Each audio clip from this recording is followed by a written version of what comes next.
Welcome to Transform Now, the podcast brought to you by robotic process automation pioneer SS&C Blue Prism. Digital transformation has the potential to reshape the way companies service their customers, engage their employees, and manage their operations.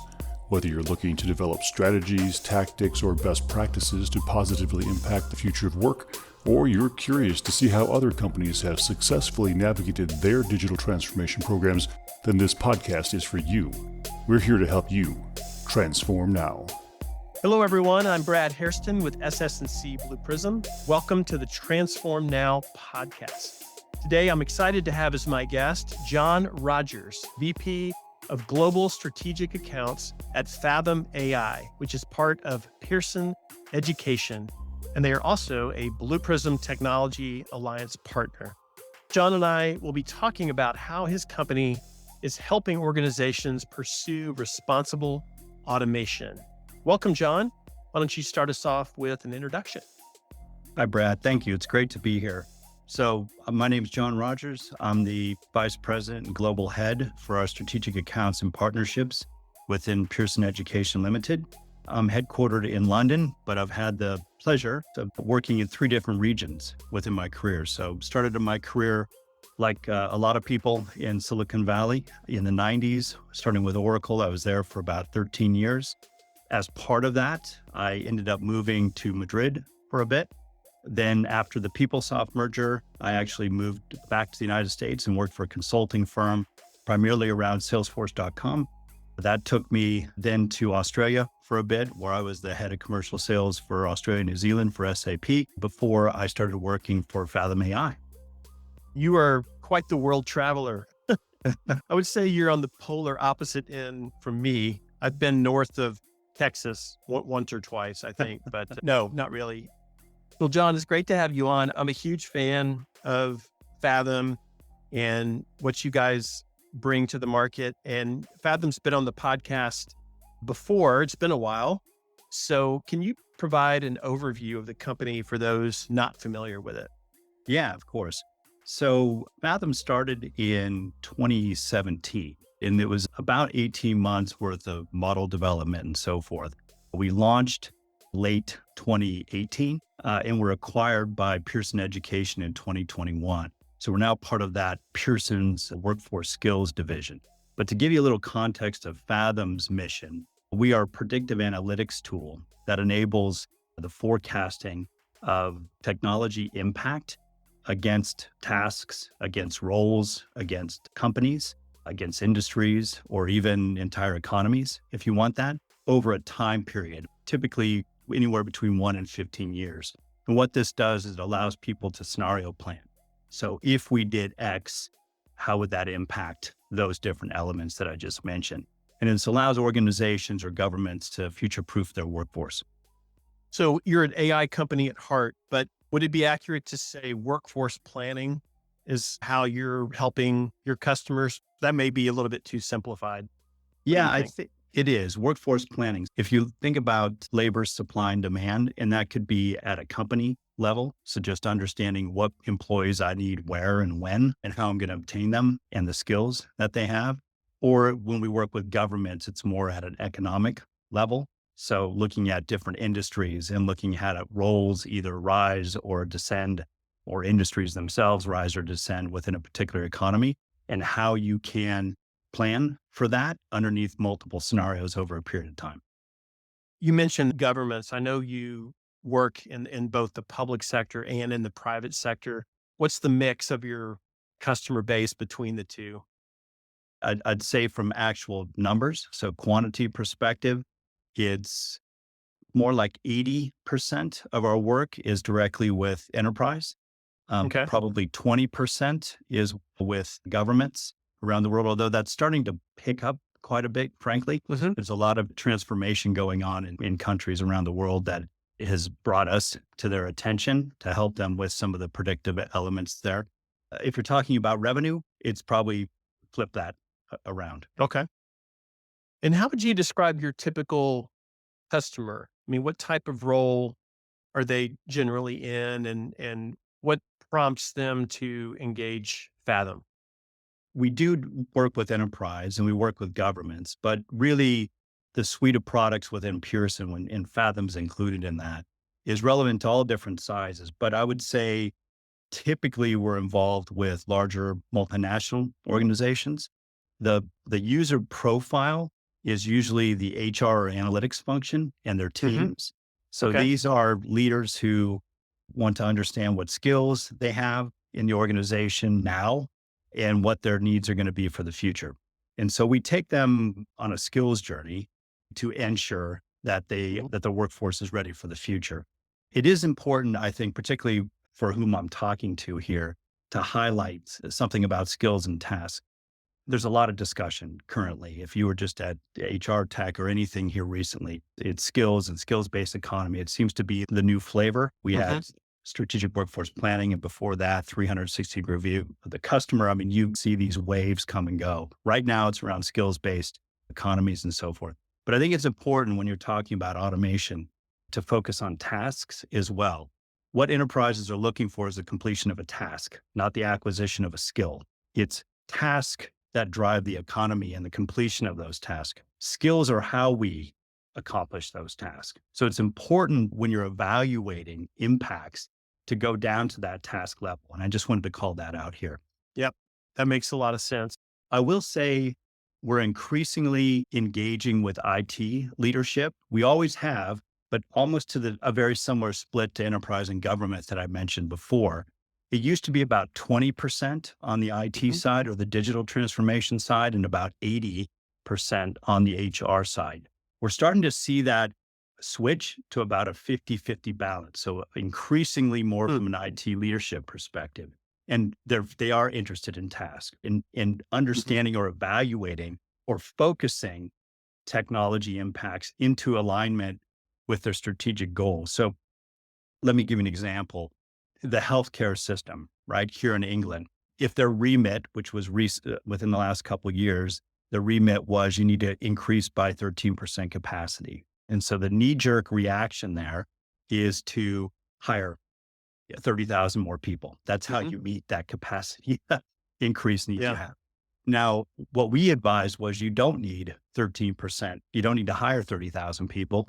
You need to hire 5,000 people and put in automating technology that allows you to increase the capacity of those people already in the roles. So, Mhm. and if you just recently, if you follow the Financial Times over here, they've just announced that they're going on a binge of consumption of automating technology to help meet that capacity need. So I do think it's important on the IT side that we're tying together the workforce component with Mhm. strategic goals with the technology side of the house. Mm.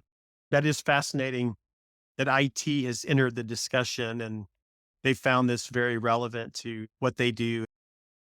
So, John, the last time I talked to Fathom, you guys were independent. And in the last few years, as you mentioned earlier, you were acquired by Pearson Education. Tell me what the new version of your company looks like under Pearson. Sure. So Fathom is now one of several solutions that make up the workforce skills division of Pearson. With this new division, Pearson is creating a skills based ecosystem that really Mhm. focuses and transforms the world of talent. So, our solution is people focused. It combines opportunities for engagement across those functional areas that you mentioned earlier, like workforce management, strategic workforce planning, recruitment efforts, learning opportunities. And I think if I can simplify this the easiest, it's actually a brilliant strategy.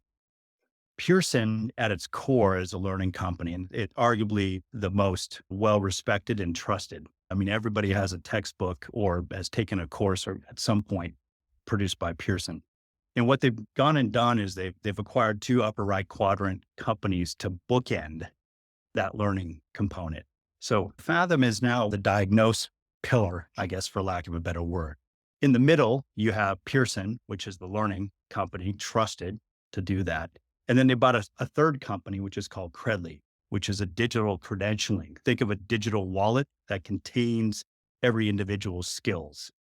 It's very interesting how you've evolved with your new owner. And speaking of evolving, I interviewed your founder a couple of years ago, and in that conversation, I used the term future of work, which is obviously something that in this industry we say all the time. And he corrected me a few times and said, no, it's really the evolution of work. That's what we should be saying. Of course, he had an accent, so he didn't say it like that. Do you think it's more appropriate to say the evolution of work versus the future of work? I do. The future work is the common term. I think even had an acronym, the FOW, that you saw for a while that everybody was throwing around. I think we can all agree that work's evolving. Future work indicates, in my opinion, and I believe it was Mike's as well, of a single point that we're marching towards. And that's Right. really not the case. I also know Mike felt very convinced as well that when you put the word future in something, it opens a door for pushing responsibility and action off of current state. Hmm. So we're able to Right. kick this down the road. And Hmm. his point when he was saying that is this is happening now. And Yeah. if you look at tenure of executives or political tenure, other things like that, this often gets you put it in a future bucket and it becomes the next person's problem. And this is Hmm. something that we need to address now, and we can't afford to kick the can here. Yeah, that makes sense. It made me think about Gen AI Yeah. because when it first came out, everyone's like, this is the future of AI. No, this is AI. This is where we are. It's changing everything now. Better get on the train. So, John, let me just bring up this topic of responsible automation, which I know is something that's important to Fathom and important to you. Talk about what that means and why that is so important in this era that we live in right now.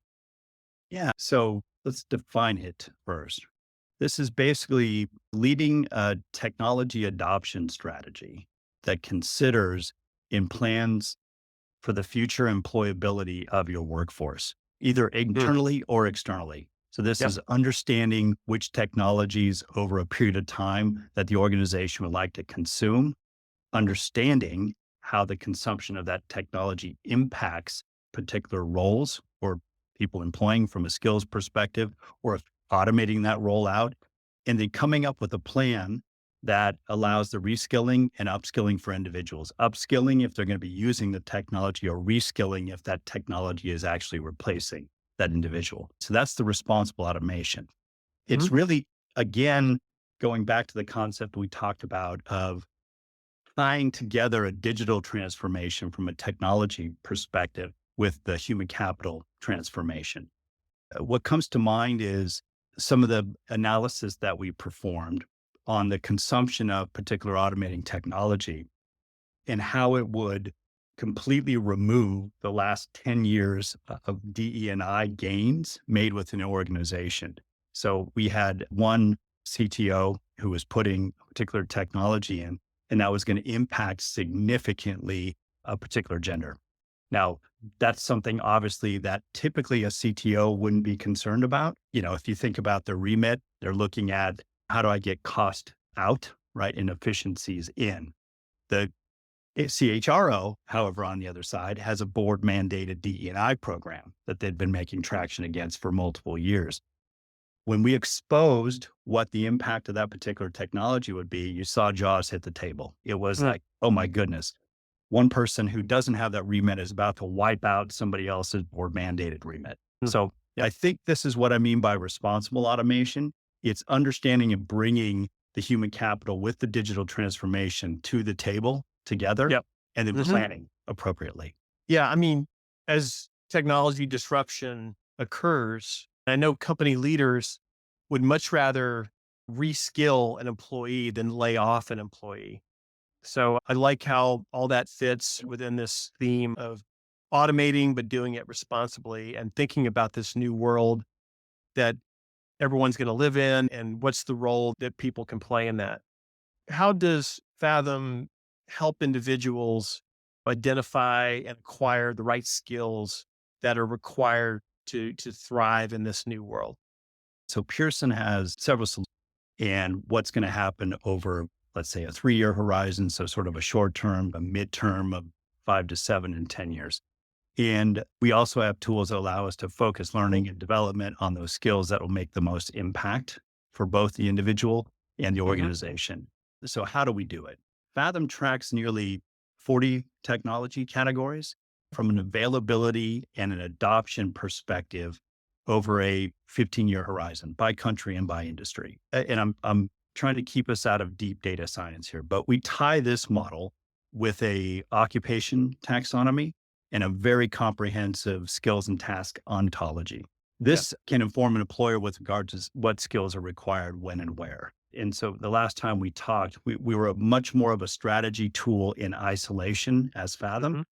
So now enter that strategy of Pearson that I mentioned earlier with the acquisition of Credly, which is a consumer level. So as Mhm. skills are acquired, Pearson helps employees maintain that forward-looking view of the skills required in a workforce through this digital credentialing solution or Mhm. digital wallet, let's say, and makes recommendations based on our Faethm insights. So this isn't just for employees. If you can start to visualize ground up from that Credly solution at the consumer level and predictions coming in from Faethm top down to inform organizations how they should be instructing their employees and informing employees on what is possible and what's trending and emerging at the consumer level.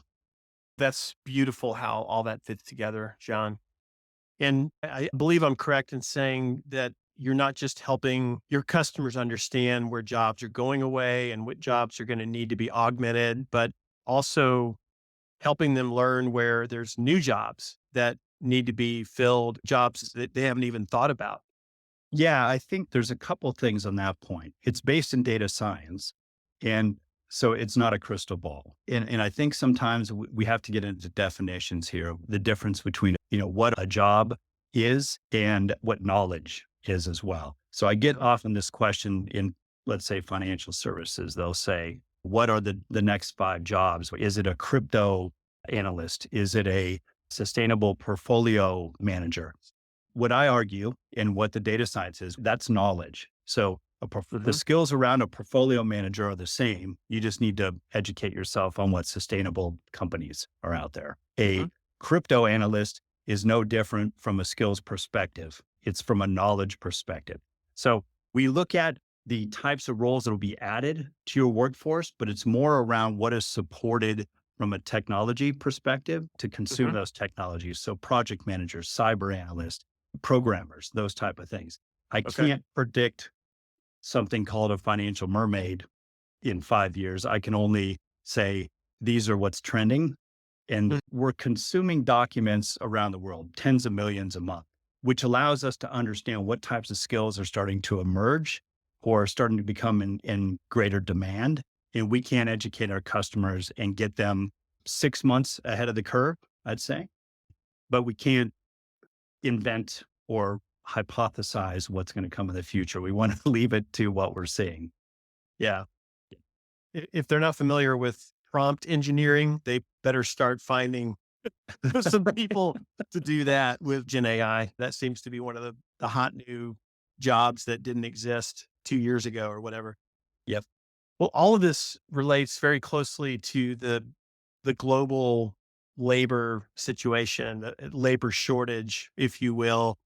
And I know it varies by region. The metrics that you look at around the workforce and the participation of the workforce and the global birth rate, which has been going down for 70 years in a row, all these things would suggest that companies are going to be facing some form of labor challenge, availability and skill availability for years to come. What's your perspective on this? So let me tackle one of those. Let's talk about the participation rate. I think the birth rate, this conjures up to me the scare about, what was it, 4 years ago on Skynet and robots are coming and there's going to be no Right. jobs left. I think it's clear that there'll be plenty of jobs available, even as if birth rate slows. But what's probably more interesting to me is the participation rate. So let's focus on that. So let's avoid the politics of institution and security Hmm. nets and those type of things. But we need to make sure that labor in the market is deployed accurately. So Hmm. based on the roles that would rise or fall away, or industries that may ascend or descend, and make sure that individuals in the workforce are either reskilling or upskilling in preparation for those rising or evolving jobs. If I look at some of the work that we're doing in the Middle East, we have economies that are on a transformation journey, publicly moving away from, let's say, mineral or extraction, or resource extraction, and moving into retail, entertainment, and banking, some other things. So there's a massive shift of somebody who was used to working an oil rig and then becoming a concierge within a hotel. So it's the participation and the ability for us to work together between all the institutions, the industry leads, the education system, to encourage or be able to train people to move within that economy is what's going to contribute to the participation rate increasing. So if we don't have systems in place that retrain and upskill people to make those transitions successfully, you're going to have people stranded and sitting on the sideline. I get in arguments sometimes, and I'd love to just vocalize this point as well. When we talk about these skills-based discussions, for me, it always comes down to responsibility and execution. There's theory, but the responsibility and execution. So let's take those separately. I often hear that, oh, it's the employee's responsibility. So the individual responsibility to understand lifelong learning and continually skill themselves. I disagree, or I think analysis has to be done. If you're of a particular age and you're engaged in a particular industry, the concepts of lifelong learning, you're bombarded with it, you get it, you come out of university, you're familiar with it, you're in touch with systems that encourage it. If you're of an older generation in a different industry, let's say an older welder, you may not be tied into these and not have that concept. I think in the first case, employee-led is acceptable. In some of the others, the employer has to take responsibility and educate those individuals. So it's not a simple one bucket or the other. I think there's different ways you need to separate this. John, your passion for this topic really comes out in your answer there. And I truly appreciate the way you feel about making sure employers take care of their workers who are impacted by automation. It's clear why you're in the job that you're in. So thank you for your candid comments there. I also think we have to consider transferability as well. This is another thing that Faethm does.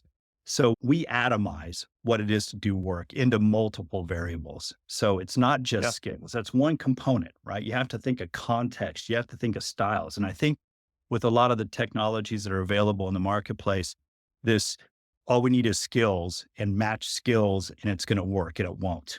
Let me give you an example to try to bring this to life. If I work on a shop floor, I'm welding there. I may not know that there's a robot coming in to do my job faster, more effectively than I can. Now, you might say, well, this is great because you can transition into construction. That would be something that skills-based analysis would encourage. You move from welding, you move into construction. But there's some things you have to take into consideration. One is in a controlled environment at ground level. The other is outdoor in the elements, potentially at height. I know it sounds ridiculous, but I'm trying to paint a picture that it's more than just a skills-based conversation. There's lots of things that you have to take into consideration. And that's why we go into that level of depth when looking at the viability of potential transitions within an economy. Right. So, John, you have this powerful AI that brings your insights, but you also have an extremely large amount of data on job roles and industries and job markets. Can you share some examples of unexpected or interesting trends that you've observed through the platform's data analysis? Yeah, there's a lot. I can pick one that's relatively recent. So we did a study to look at labor market trends in 4 major economies. So this was the US, UK, Australia, and Canada. And we looked at the current talent needs and skills needed by employers, as well as capabilities that are required to maintain and enhance the economic productivity by 2026. Those were the requirements put around this. And we confirmed that while technical skills and expertise remain highly valued, the top 5 most sought after skills now are all human based skills. So things that technology can't replace. So I challenge you to go to one of the big technology websites and look at what the skills requirements are for a programmer. You'd be Yeah. surprised that although languages and Python and some of those things are in there, you're starting to see an increase and rise to the top, things like collaboration. So these things that technologies don't do. Communication is a large one, and these are across all industries. So technical skills are important for many jobs. They'll continue to be. But what's interesting and surface is that people really need to retrain frequently to ensure they keep up with the pace of technology. But that importance of non-technical skills like communication and critical thinking and so forth, the ability to learn cultural and social intelligence are all becoming significantly more important in order to have longevity in a career and be able to transfer within a career. You're telling me there's hope for the human race, is what you're saying. Yeah, we won't be replaced. Yeah. Well, all of that aligns really well with the most recent World Economic Forum Future of Jobs report, which I believe Faethm, you're part of that working group, right? Yeah, we have been off and on. Yeah. So, John, as we wrap up, I would love for you to share a recent customer success story that embodies what you guys are doing to really help companies handle the world of digital that we're in right now. Yeah, sure. So there's a very large insurance company here in Europe, and future work has always been a priority from about 3 years ago. And they required projections basically to guide their strategic workforce planning. And really what they were looking for to achieve was understand what those technologies and the impacts on the current workforce, what that would mean from a potential talent shortage for future roles within the company. And then again, using the AI and our ability to distill down at an atomic level what it is to do work in a particular role, it allows us to uncover potential job pathways for reskilling people from a role high at risk potentially to a role of demand. So what this insurance company did was we identified close to 300 different roles in robotics, in data science, cybersecurity, and so forth that would be unfilled without some sort of training. Now, what I really like about this example is the cost savings that they were going to realize from consuming some of these technologies. They were able to go up to their board, and instead of costing it out and having that go to the bottom line, they were able to take $1 million worth of savings, or £1 million, it actually ends up being, worth of savings from recruitment and redundancy costs and all those things, and basically put that directly into reskilling staff. That was $1 million applied to learning and development within a single year. So I love that because it shows responsibility of an organization and actually smart thinking of how they could take cost savings and reinvest that into their own organization. So as part of that, they've made a commitment publicly around the desire and commitment to retrain about 2/3 of their workforce for these future roles. Wow. That is such a great story. And I can't imagine any organization that wouldn't want to be viewed that way in the public domain, that they're proactively taking this step to help their workforce get the skills they need to be successful and to continue to have fulfilling jobs as automation is happening all around them. John, it's been a pleasure having you on the podcast. As I said, I'm a big fan of Faethm and all the cool things you guys are doing with organizations around the world to help them in this skills-based economy that we're in. And really appreciate you being here. And I wish you the very best. Thanks, Brad. Thanks for tuning in to Transform Now. For more insightful discussions on digital transformation and more, check out our podcast channel where you'll find all of our previous episodes. And to make sure you never miss an episode, subscribe to the show on your favorite podcast player. And if you like what you've heard, please leave us a review. For more information about digital transformation and the future of work, check out blueprism.com to learn how SS&C Blue Prism's digital workforce is enabling enterprise transformation now.